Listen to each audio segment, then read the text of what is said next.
This is Land of Havilah, Matthew 20. Jesus just said, "Many will be last who are first, and first who are last," and he's about to illustrate it with a parable. Verse 1.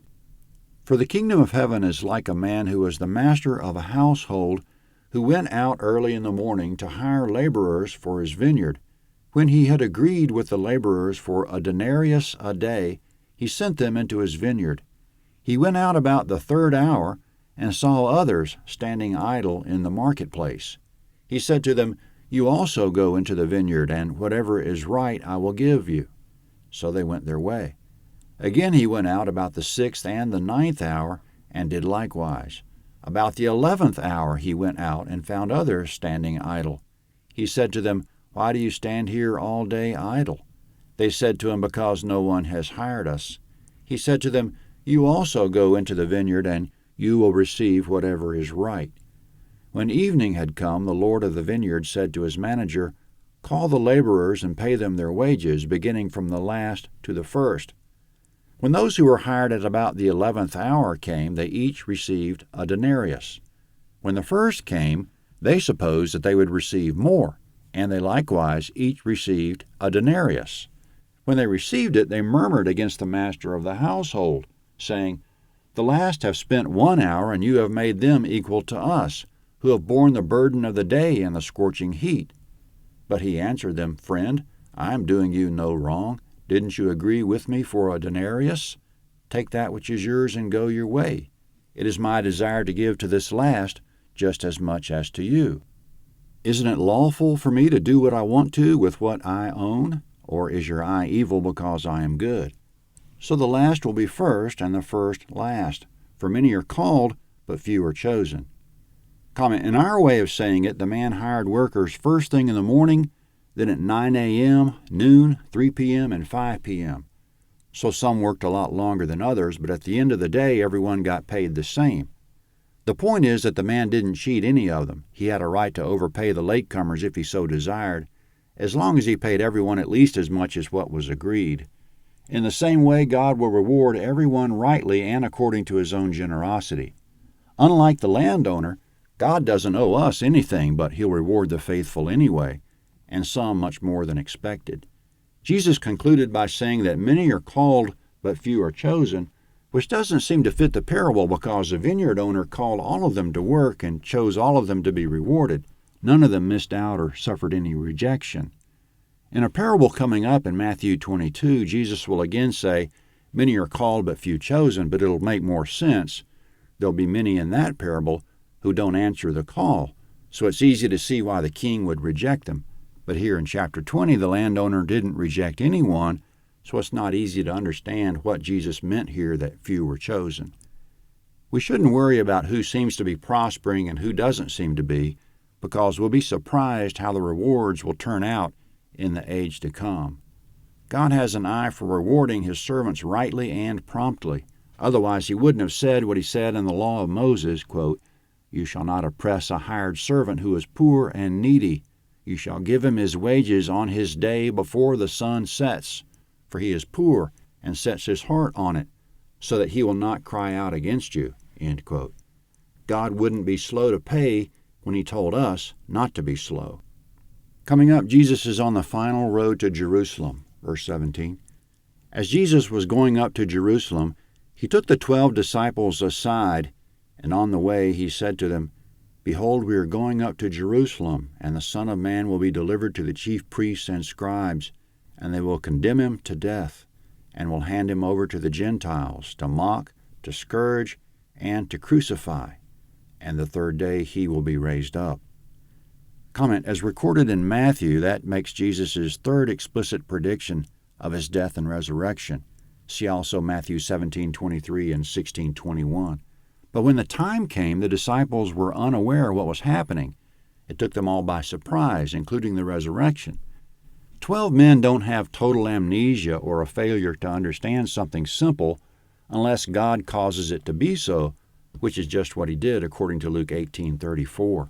The disciples, quote, "understood none of these things. This saying was hidden from them, and they didn't understand the things that were said," end quote.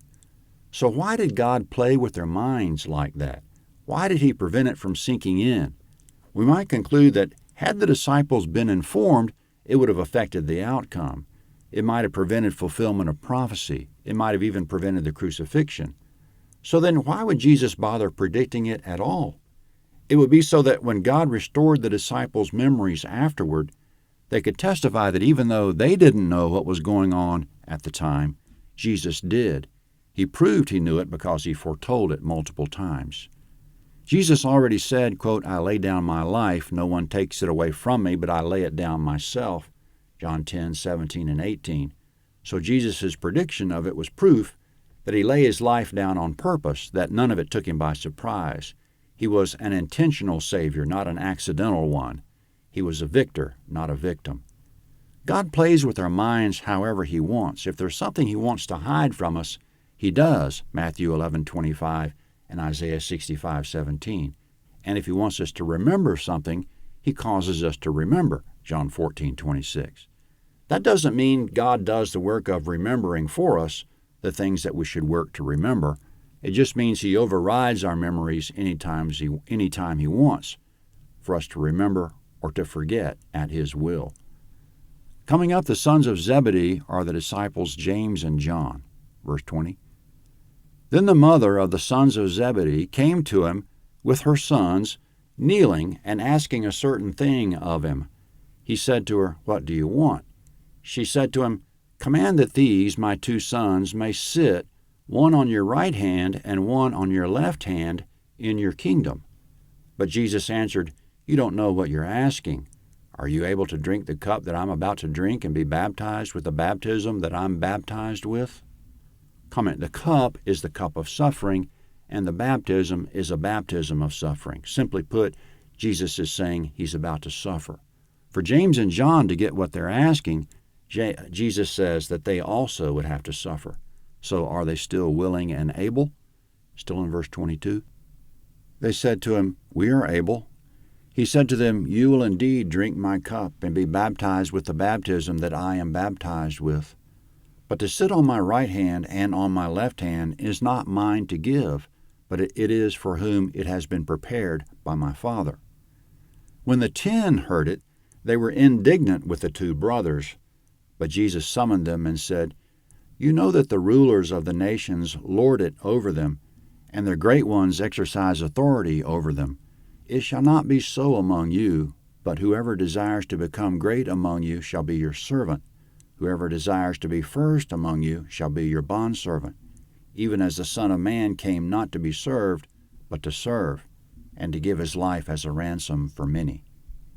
Comment: humble service is the path to glory. Verse 29. As they went out from Jericho, a great multitude followed him. Behold, 2 blind men sitting by the road, when they heard that Jesus was passing by, cried out, "Lord, have mercy on us, you Son of David." The multitude rebuked them, telling them that they should be quiet, but they cried out even more, "Lord, have mercy on us, you Son of David." Jesus stood still and called them and asked, "What do you want me to do for you?" They told him, "Lord, that our eyes may be opened." Jesus, being moved with compassion, touched their eyes, and immediately their eyes received their sight, and they followed him. Comment: this account's also in Mark 10 and Luke 18. There's some slight differences in detail. 2 of the accounts say it happened on the road coming out of Jericho, but Luke says it happened on the road going into Jericho. 2 of the accounts only mention 1 blind man, Bartimaeus by name, but Matthew mentions 2. Matthew mentioned 2 other blind men on the road in chapter 9 back in Capernaum, and 2 blind men again here, so maybe he was conflating the 2 events in his memory. For some touching details that we don't necessarily get from Matthew, Bartimaeus was sitting by the road begging when he heard a crowd coming. He asked someone what was going on, and they said, "Jesus of Nazareth is passing by." He obviously had heard of Jesus, that Jesus healed, because he started crying out, "Jesus, you Son of David, have mercy on me." The bystanders couldn't make him be quiet. Jesus stood still, it says, and told someone to go and bring him. They went over to the man and said, "Cheer up, get up, he's calling you." Bartimaeus threw his cloak away with abandon, sprang up, and came. When Jesus healed him and told him to go his way, he chose to make his way the same as Jesus's. He followed Jesus on the way. Matthew 21 is next at landofhavilah.net. Matthew 21.